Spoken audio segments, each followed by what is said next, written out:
Hello everyone, आज हम फिर से बात करेंगे एकता कपूर के मकबूल ड्रामे क्योंकि सास भी कभी बहू थी 2 की, जहां रीसेंट एपिसोड तुलसी के घर में रिश्तों की बड़ी उलझनों और एक बड़े सच के साथ सामने आया है। हुआ कुछ यूं कि तुलसी ने परी की शादी रुकवाने के लिए एक बड़ा फैसला लिया, जिस पर मिहिर ने तुलसी पर एक ऐसा इल्जाम लगाया जिसने ऑडियंस के दिल तोड़ दिए। लेकिन आखिर मिहिर ने ऐसा क्या कहा, ये हम आपको आगे बताएंगे। लेकिन इससे पहले आप हमारे चैनल को सब्सक्राइब करके मजीद अपडेट्स के लिए बेल आइकॉन प्रेस करें और वीडियो को लाइक करना तो बिल्कुल न भूलें। तो व्यूवर्स, एपिसोड का स्टार्ट इस बात से हुआ कि रणविजय ने मिहिर को बताया कि वो जॉबलेस है और मोहब्बत के अलावा परी को देने के लिए उसके पास कुछ भी नहीं है। इस पर नवीना ने रणविजय की ऑनेस्टी की तारीफ की और मिहिर भी रणविजय से इंस्पायर हुए, क्योंकि रणविजय ने नौकरी न होने की वजह से परी से शादी करने से इनकार कर दिया था। और फिर रणविजय की ईमानदारी देखकर नवीना ने उसे जॉब ऑफर भी कर दी। लेकिन जब सब परी और रणविजय की शादी के लिए मान गए तो तुलसी ने बीच में आकर सख्त एतराज किया और शादी रोकने की डिमांड की,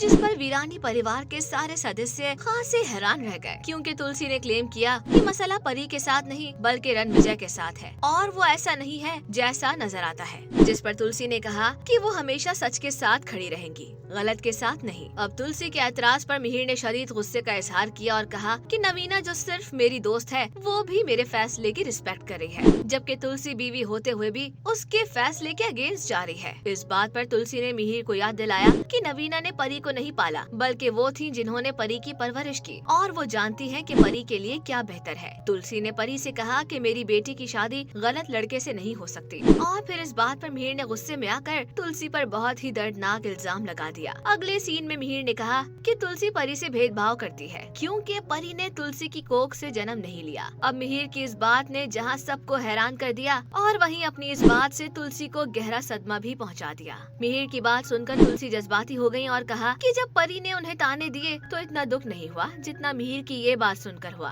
और फिर तुलसी ने रोते हुए ऐलान किया कि जब तक वो जिंदा हैं, वो अपने बच्चों के साथ कभी कुछ गलत नहीं होने देंगी। इसके बाद तुलसी ने रणविजय का सामना किया और उससे पूछा कि क्या ये सच नहीं कि रणविजय पैसों के लिए औरतों को हनी ट्रैप में फंसाता है, और क्या ये भी सच नहीं कि वो इस वजह से 2 बार जेल जा चुका है। रणविजय ने झूठ बोला और सारे इल्जामात मानने से इनकार कर दिया, जिस पर ऋतिक ने बीच में आकर कहा कि रणविजय वाकई जेल जा चुका है। रणविजय ने ऋतिक को सबूत दिखाने का चैलेंज दिया, जिस पर रणविजय के जाने के बाद परी रो पड़ी और ऋतिक ने उसे तसल्ली दी कि कोई भी उससे नफरत नहीं करता। दूसरी तरफ तुलसी ने मिहिर के लिए करवा चौथ का व्रत रखा, लेकिन तुलसी को शक है कि मिहिर ने उनके लिए व्रत रखा है या नहीं। अब अगले सीन में मिहिर ने नवीना को ऑफिस में काम करने के लिए फोन किया, लेकिन उन्हें बर्थडे विश नहीं किया, जिस पर नवीना नाराज हुई और कहा कि मिहिर को शाम में उनके पास आना पड़ेगा। अब देखना ये है कि अगले एपिसोड में क्या होता है। तुलसी का सच और मिहिर का इल्जाम इन दोनों के रिश्ते को कहाँ ले जाएगा, और क्या ऋतिक रणविजय के खिलाफ कोई ठोस सबूत लाकर परी को बचा पाएगा, ये तो आगे ही पता चलेगा। दोस्तों, आपको क्या लगता है कि क्या मिहिर का ये इल्जाम लगाना कि तुलसी परी से भेदभाव करती है, ये दुरुस्त है या नहीं? हमें कमेंट्स में जरूर बताएं।